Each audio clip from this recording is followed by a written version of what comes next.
दोस्तों, अगर आप 10वीं पास है या अभी परिणाम का इंतजार कर रहे हैं और दिमाग में बस एक ही सवाल आपका चल रहा है कि अब आगे क्या करना है, तो यह वीडियो आपके लिए है। दोस्तों, मैं यहाँ कोई सपना बेचने नहीं आया हूँ, ना ही यह कहूँगा कि आपकी 1 महीने में नौकरी पक्की हो जाएगी। जो विकल्प सच में एग्जिस्ट करते हैं, मैं उसी को रियल में आपको बताने वाला हूँ, वही मैं आपके सामने रखने वाला हूँ। दोस्तों, वीडियो को शांत मन से देखिएगा, फिर खुद तय कीजिए कि आपके लिए कौन सा रास्ता सही है।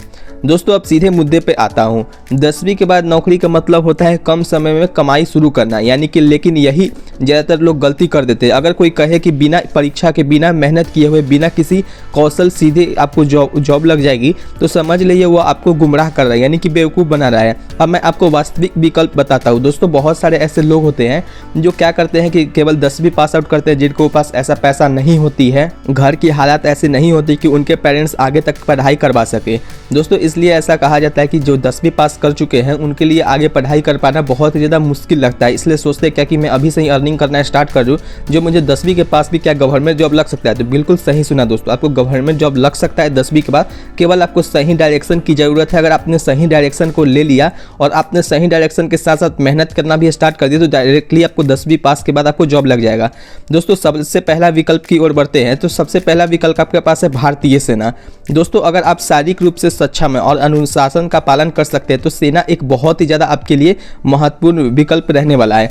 दोस्तों, यहाँ कोई शॉर्टकट तो नहीं होता है, लेकिन शारीरिक परीक्षा होती है, लिखित परीक्षा भी होता है और साथ में मेडिकल भी आपको यहाँ से टेस्टिंग किया जाता है। लेकिन चयन हो गया तो सरकारी नौकरी आपको यहाँ पे स्थायी हो जाती है, वेतन समय पे आपको मिलता है और जीवन भी आपको यहाँ पे स्थिर देखने को मिल जाती है, यानी कि सब कुछ आपको यहाँ पे लाइफ अच्छे से बिताने के लिए काम चल जाती है। दोस्तों, नेक्स्ट की बात करते हैं तो नेक्स्ट आपका है SSC MTS, जो कि दूसरा विकल्प उन लोगों के लिए है जो शारीरिक रूप से बहुत ज़्यादा कमजोर है। मान के चलिए किसी का हाइट नहीं होगा, हो सकता है किसी के पास उतना मानसिक जो रहता है विकास नहीं कर पा रहे होंगे, या फिर कुछ भी ऐसा हो सकता है। दोस्तों, SSC MTS एक सरल सरकारी नौकरी है। दफ्तर का वहाँ पे आपको काम देखने को मिलेगा, दबाव भी कम होगा।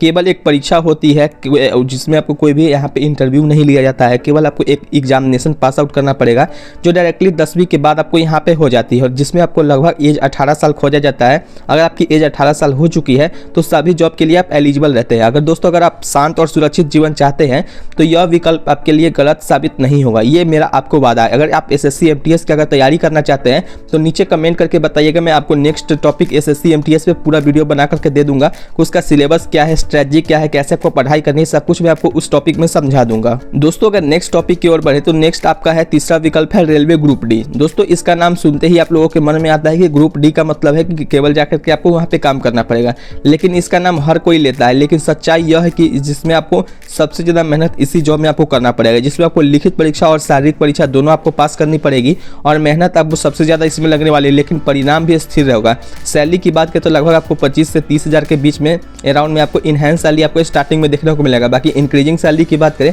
तो 35 से लेकर के 40 हज़ार तक आपको सैलरी यहाँ पे जाती है। दोस्तों, नेक्स्ट अगर बात करें नेक्स्ट यानी कि चौथा वैकेंसी की हो, तो चौथा आपके पास वैकेंसी है पुलिस या होमगार्ड की। अगर आप बिहार पुलिस में होमगार्ड बनना चाहते हैं या फिर पुलिस बनना चाहते हैं, तो किसी भी स्टेट के आप हो, अगर आपको वर्दी आपको अगर पसंद है तो यह आपके लिए हो सकता है जॉब। लेकिन बात करें कि इसकी चयन प्रक्रिया में आपको शारीरिक परीक्षा भी आपको लिया जाएगा, लिखित परीक्षा भी है और मेडिकल का एग्जामिनेशन भी आपको लिया जाएगा। अगर प्रशिक्षण की बात करें तो प्रशिक्षण जो होता है इसमें ज़्यादा कठिन नहीं होता है, लेकिन नौकरी आपको इसमें सुरक्षित रहती है। सैलरी भी बहुत अच्छी खासी है, लगभग 25 हज़ार के अराउंड आपको यहाँ पे सैलरी देखने को मिलती है।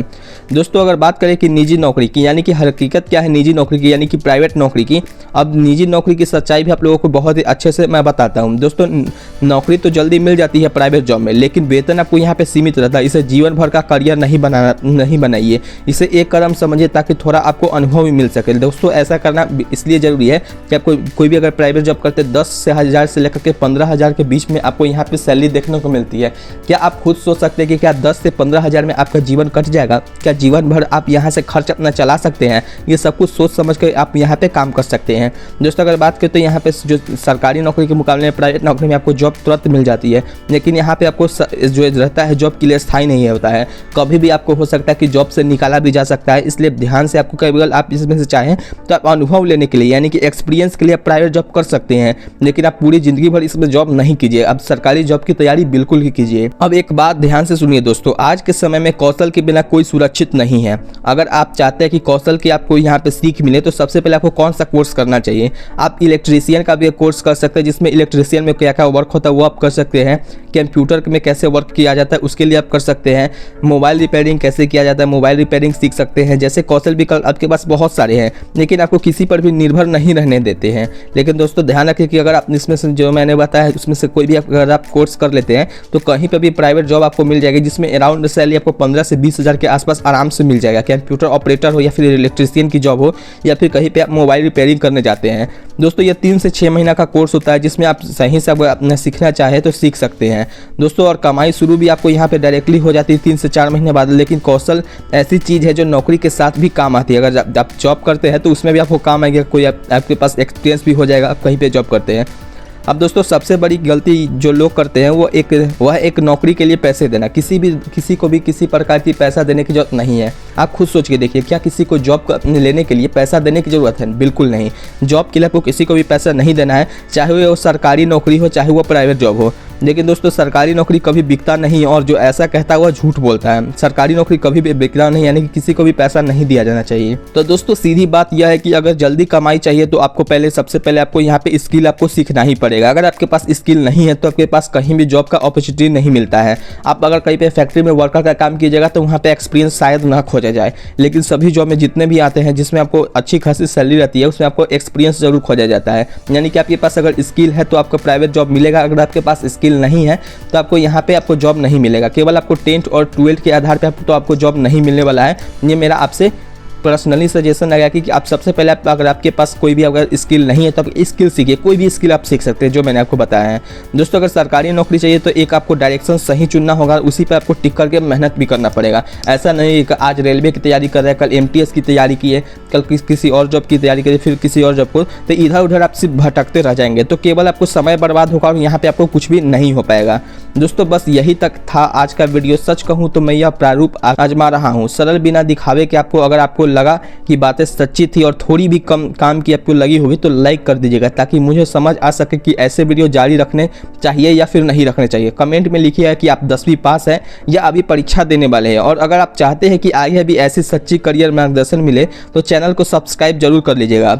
अगले वीडियो में आपको मैं साफ साफ बात करूंगा कि कौन से आपका विकल्प सबसे सुरक्षित है। तब तक के लिए दोस्तों जय हिंद, जय बिहार, वंदे मातरम।